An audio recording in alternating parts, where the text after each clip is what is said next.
Well, I hope everybody's doing well, and I hope you appreciate how wonderful it is to live in this part of the country.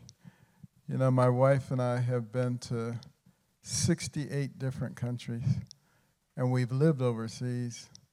And I can tell you, if you're born in this country, it's like you won the lottery. This is a wonderful place to be. And even though sometimes you hear people talking our country down and saying it's a horrible place and it's unfair to people and stuff like that. If it was so bad, why are all these people trying to get in here? Obviously, it's not a bad place at all. It's a wonderful place with many opportunities. And you know, as a young person, I had my dreams. Everybody has their dreams of what they want to do. I wanted to be a doctor. I loved everything that had to do with doctors, television shows, radio shows, anything I could read about it. I just wanted to be a doctor. There was only one big problem with me becoming a doctor. That is, you have to be smart. You have to go to college and medical school, internship and residency. All those things take a long time, and you have to be a good academic student. And I was a terrible student, probably the worst student that you've ever seen in your whole life. I thought I was stupid. All my classmates thought I was stupid. The teachers thought I was stupid. You know, the only one who didn't think I was stupid was my mother. And she was always saying, "Benjamin, you're much too smart to be bringing home grades like this." I brought them home anyway, but she always said that. She was always being encouraging no matter what was going on. And she just didn't know what to do. She didn't have much education herself. She only had a third grade education, a little less than, quite didn't finish the third grade. And she was shuffled around from home to home. She really didn't have a place that she could call home as she was growing up. And she got married when she was 13 years old, just trying to escape dire poverty in rural Tennessee. And years later, she discovered that her husband was a bigamist. That means they were married already to somebody else. And so then she was left with the task of trying to raise me and my brother by herself with very little in the way of education. But she was a very smart woman. She was very wise. And she worked as a domestic, as one of the people who cleans other people's houses. But she was also a spy, because she was looking at those houses that she cleaned. Many of them are really beautiful places. And she said, "How did these people become so successful?" And so she spied on them. And she discovered that they didn't spend a lot of time watching television. They spent a lot of time reading. So she came home one day and imposed that on us. No more TV, only 2 or 3 TV programs during the week. And with all your spare time, you have to read 2 books apiece from the public library every week and give her written book reports. She couldn't read them, but we didn't know that. And I really didn't like reading those books at all. But I had to do it. In those days, you had to do what your parents told you. And we had to do it. But I actually began to enjoy reading those books after a while, because we were very, very poor. We never had money for anything. But between the covers of those books, I could go anywhere. I could be anybody. I could do anything. It was just an amazing thing. I escaped an environment of poverty and enjoyed the kinds of things that I wanted to fantasize about.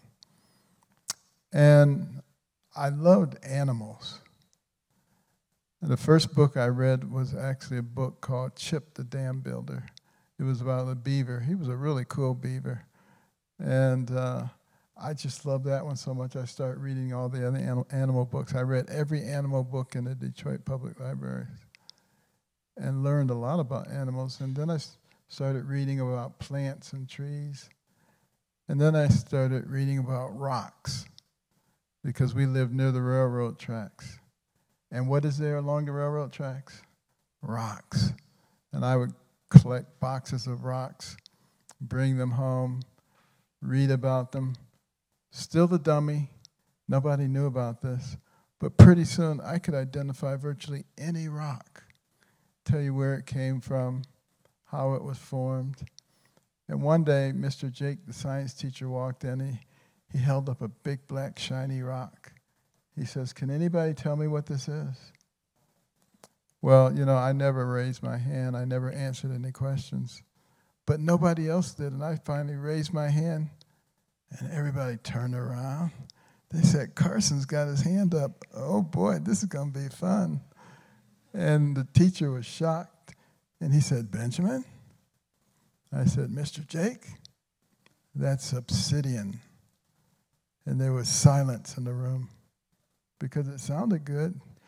And nobody knew whether it was right or wrong, and they didn't know whether they should be impressed or whether they should be laughing.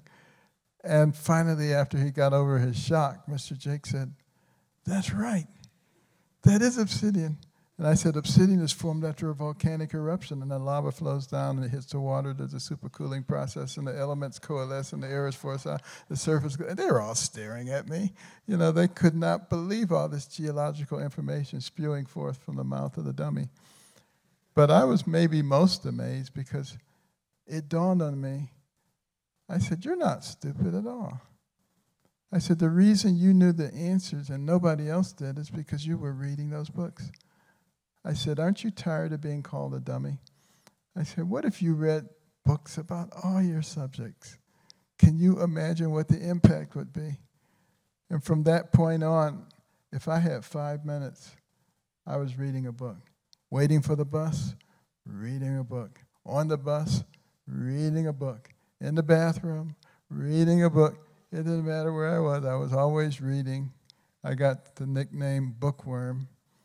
And in the space of a year and a half, I went from the bottom of the class to the top of the class, much to the consternation of all the people who used to laugh and call me dummy. Now they were coming to me, and they would say, hey, Benny, how do you work this problem?" And I would say, "Sit at my feet, youngster, while I instruct you."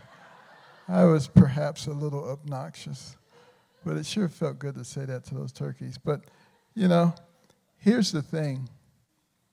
I had the same brain when I was at the bottom of the class that I had at the top of the class. Do you know that we are made in the image of God? And God is no dummy.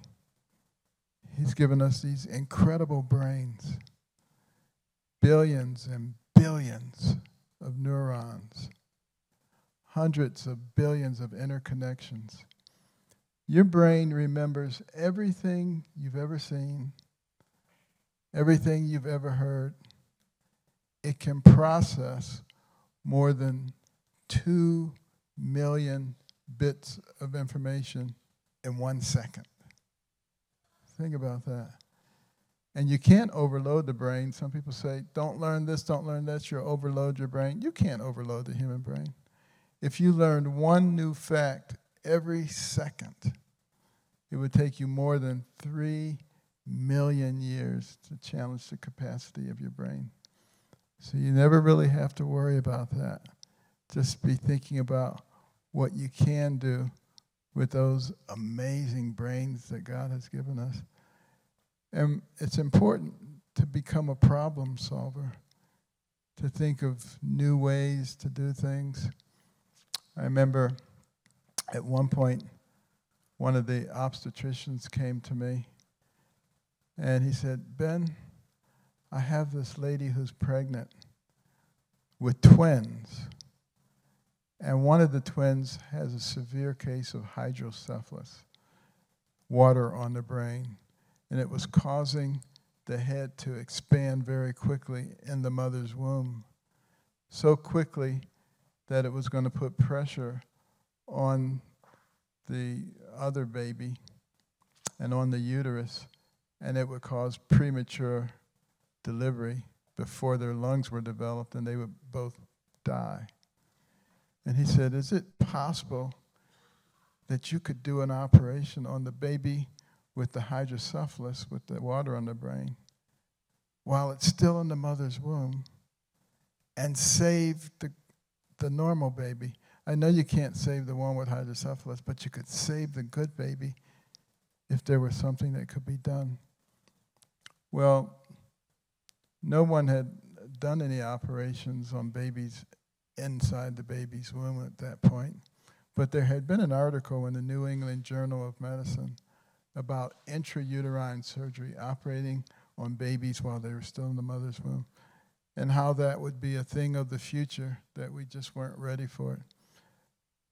The only problem is these babies would have no future if you didn't do something about it. So I was aware of a pediatric neurosurgeon in Philadelphia who was doing some experimental work on sheep, and intrauterine surgery on sheep. So I contacted him. I said, Bob, do you think we could modify this procedure that you're doing on the sheep to make it adaptable to human beings in 1 week? And we did it. We got it all reconfigured. The only problem was I couldn't do the operation at Johns Hopkins, where I worked, because the ethics committee said, this has not been done before, there are too many ethical issues, we just can't do that. So we went to one of the community hospitals that didn't have an ethics committee and said, maybe we can do it there. And during that operation, we could see the baby's head on the screen shrink down to normal size. And we were able to buy several more weeks of gestational time so that by the time the babies were born, the lungs were mature enough. And it was a big national story about the surgery that had been done. But then there was some criticism. People said, that was unethical. You shouldn't have done that. It was too risky. That is, until it became clear that not only was the normal baby okay, but the hydrocephalic baby was okay too. And then all the critics and experts were saying, well, I would have done that too. That's the way that works.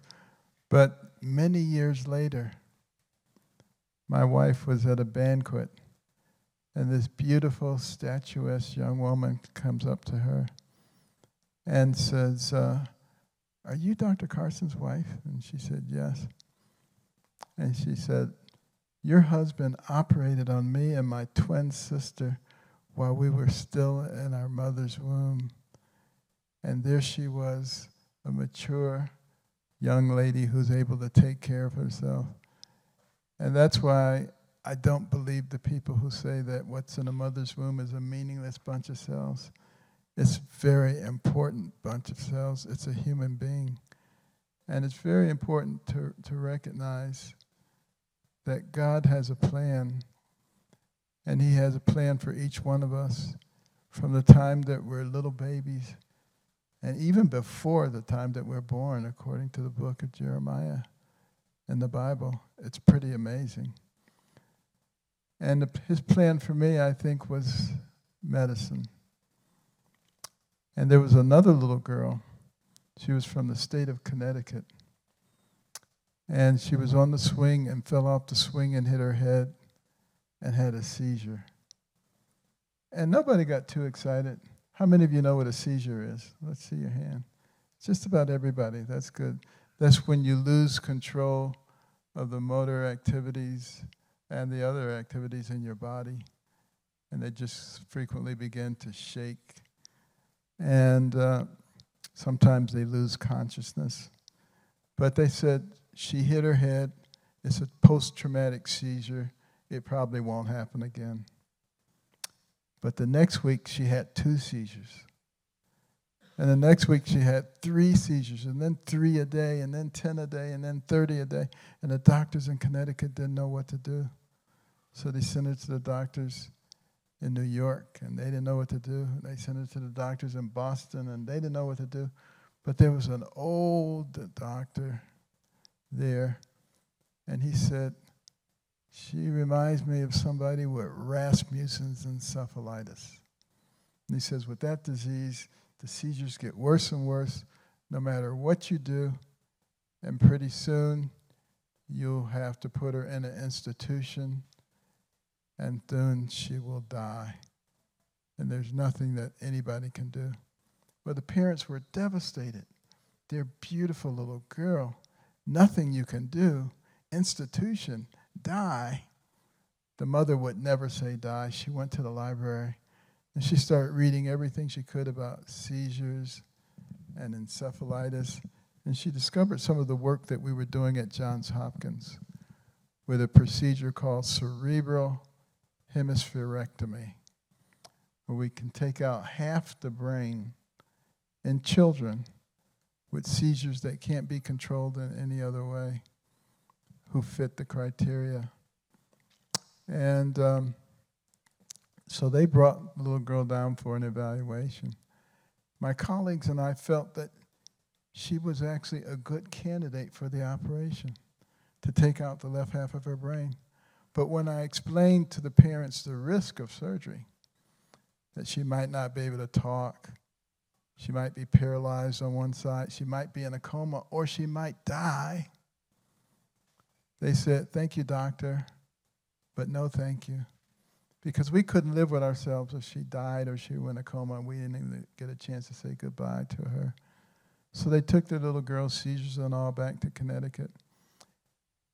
And she was in a play that Christmas. And while she was on the stage, she had a grand mal seizure. Fell down, arms and legs jerking, eyes rolled back, foaming at the mouth, incontinent of urine. That was the straw that broke the camel's back. They brought her back. They wanted the operation. I performed the operation, took out the left half of her brain, and everything went smoothly, except for one thing. She didn't wake up. At the end of the operation, she remained in a coma. And a day went by, 2 days, 3 days went by, still in a coma. Every time I went in the room, the parents were by the bedside grieving, regretting their decision. I really felt for them. And a week went by. She was still in a coma. 2 weeks. She used to love Mr. Rogers. Anybody remember Mr. Rogers? Yeah, there are several of you do. Well, she used to love Mr. Rogers. So they would play tapes of Mr. Rogers singing and saying poetry. Still didn't wake her up. 3 weeks went by. Mr. Rogers heard about her, and he came all the way to Johns Hopkins with all of his puppets to her bedside to try to wake her up. Didn't wake her up. 4 weeks went by.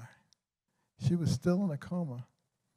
It was 2 a.m. in the morning. Her dad was laying on a cot next to her hospital bed. And she said, Daddy, my nose itches. And he was so shocked. And he jumped up and he ran out in the hallway shouting, she talked, she talked. Only had on his underpants. And everybody came out to see what all the commotion was. And they went back down to the room, and there she was scratching her nose. And that was the beginning of recovery for that little girl. In no time, she was walking, and she was talking, and she was not having seizures. And guess what? Now it was time for her to go back to school. But now everybody was worried again because she was missing the left half of her brain. That's the side that allows you to calculate, to do math. They said she'll never be able to learn math. She'll never be able to do any math. But you know what? That little girl was so determined, and she worked so hard that the next year she had the highest math score in her class. And she did that with half a brain. Can you imagine what you could do with a whole brain and determination? You never have to listen to those people who talk about what you can't do. And it's so important to think about the reason that God gave you what he gave you, the resources, the talent, And everybody, there's nobody here who doesn't have gifts and talents that set them apart. Learn how to develop those gifts and those talents. But the other thing I want you to think about is the country that we live in. Right now, there's a lot of turmoil and strife in our country, and people who don't believe in being patriotic and in loving our country. And I want you to remember that this is a very special place, and a lot of people fought very hard. Some people gave their lives for this country so that you could be free, so that you could think of anything that you wanted to do.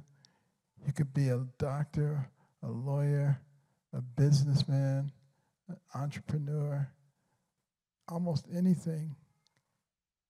And you can do it in this country. It's not like that in a lot of other countries in the world. All you have to do is decide how much effort you want to put into it. And I'm going to show you one of our cartoon series now about an important thing that happened in our country that allowed us to be free. So fire up the movie. Land of the free, home of the brave. That's what makes the United States. Now let's take a journey with the spirit of freedom. Liberty will lead the way. Let's take a star-spangled adventure. Star-spangled adventure. All the things you'd want to know about America's in this show. So come on, all you patriots, let's go.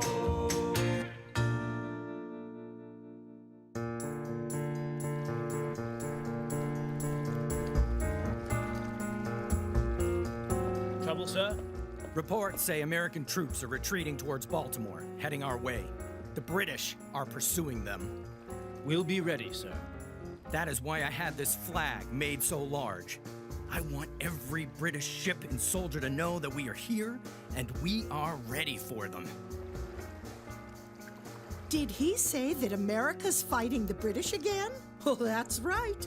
America won their independence, but now, 31 years later, the British have declared war again in what's called the War of 1812. The British have burned Washington, D.C., along with the new White House. What's left now is the city of Baltimore, Maryland. It's the last large city to defend. Should it fall to the British like the other cities, America could lose the freedom it won just a few decades ago. The Americans are having to retreat toward the fort, being chased by the British. However, Colonel Armistead and those in Fort McHenry don't know just how important that extra-large flag will turn out to be. Meanwhile, in the Chesapeake Bay, Thank you, Commander. My client is grateful we could negotiate his freedom. Who's he calling dumb? No, Doctor! Freedom! Come, let us depart to our truce ship. Commander, what is the meaning of this guard? Our mission is only of peace. I am afraid you need to stay with us a while longer. We cannot let you go, or you will give away our position for the attack. What attack? On Fort McHenry. His Majesty's fleet is about to destroy this fort. With it gone, so will your short-lived independence. Guards, ensure that our guests do not leave their vessel. Who's going to wrestle? Come along, Dr. Beans. Double time, men! Sir, we can defend either our land or our sea, but not both at the same time. Do not underestimate the power of a soldier fighting for freedom, Lieutenant. You know these warships now have rockets. The British flag will never fly over this fort. notice anything different about this flag? Right! It has 15 stripes and 15 stars. But it didn't start out that way. When America was only 13 colonies, the flag borrowed from Britain's flag. But after America's independence, it changed to 13 stripes, alternating red and white, and 13 stars representing the now 13 states. By the time of today's events, America had 2 new states, Vermont and Kentucky. So the flag added 2 more stripes and 2 more stars. This is the 15-star flag that, as we will see, inspired amateur poet Francis Scott Key to write our national anthem. Mr. Key, this is hardly a fair fight. Our fort will certainly fall to the British. Steady, Dr. Beans. We shall prevail. Yes, we should put them in jail.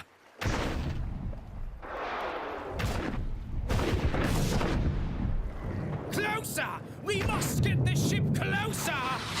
Beg pardon, Commander, but the merchant ship we sank last week is blocking us from getting any closer.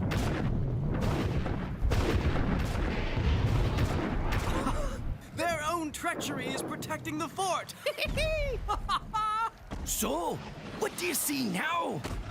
I can make out the fort. Oh, I fear for those boys. Wait. Yes.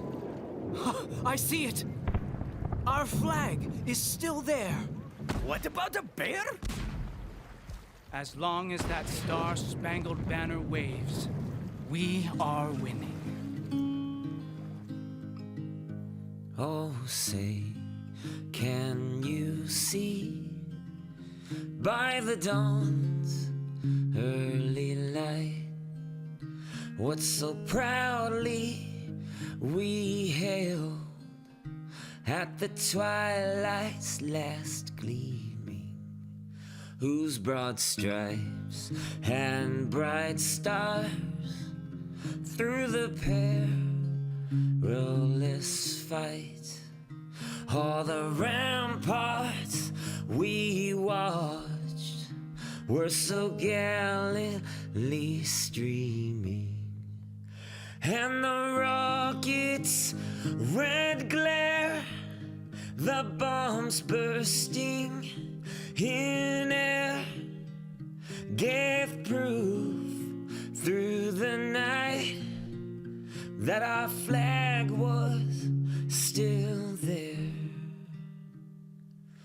Oh, say, does that star-spangled banner yet wave o'er the land and of the free and the home of the brave?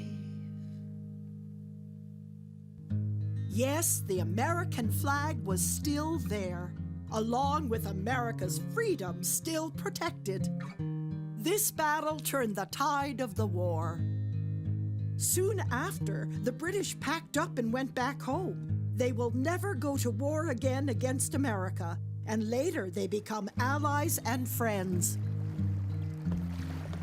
What are you going to do with that poem you wrote last night? Not sure.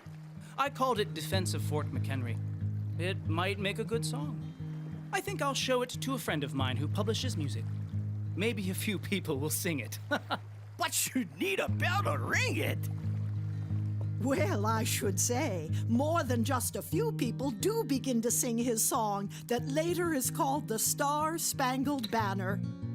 And we still sing this important anthem to remember how our freedom must always be protected. So now we always stand for the flag and the national anthem because they always stand for freedom. I pledge allegiance to the flag of the United States of America and to the republic for which it stands, one nation, under God, indivisible, with liberty and justice for all. Wonderful.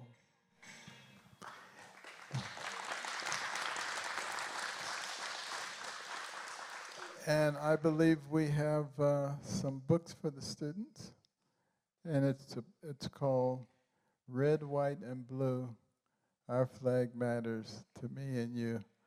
And as you read it, I hope you will think about all the sacrifices that those people made back there. And yesterday was D-Day. That was the day when so many of our soldiers lost their lives during World War II, trying to defend our country so that we could be free. These are things we all need to think about, not take for granted. And we need to fight very hard for our country, because if you relax and you don't fight for your country, you will lose your country, and we don't want that to happen. So you all have been a great audience. Thank you very much.